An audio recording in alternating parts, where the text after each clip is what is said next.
Обилните врнежи од дожд ја излеа зајашка река од коритото и поплавија дел од населбите во Кичево. Повеќе од 200 жители се евакуирани и превремено сместени во спортската сала Христо Узунов. Поплавени се и подрумски простории во повеќе објекти, како и болницата во Кичево. Градоначалникот на Кичево Александар Јовановски во разговор за Телма алармира дека состојбата е сериозна и бара помош од надлежните министерства и институции. Десетина машини го прошируваат речното корито и разчестуваат. А во моментов е катастрофално.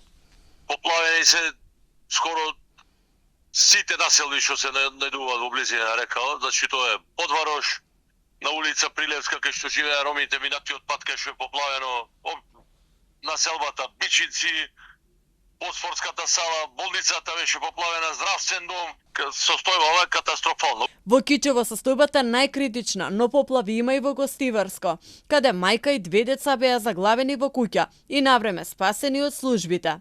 Пријави за поплави има и во Скопје и Тетово. Во Скопски регион, поплавени дворни места во општина Газибаба, општина Сарај, општина Зелениково и општина Бутел. Тетовски регион, слечиште на патот Тетово-Гермо сообраќајот во прекин. Гостиварски регион, поплавени куќи во Гостивар, Беловиште, Циглана, Банјечница и затрупан канал во Балиндол. Од УХМР предупредува дека постои опасност од излевање на реките и поплави.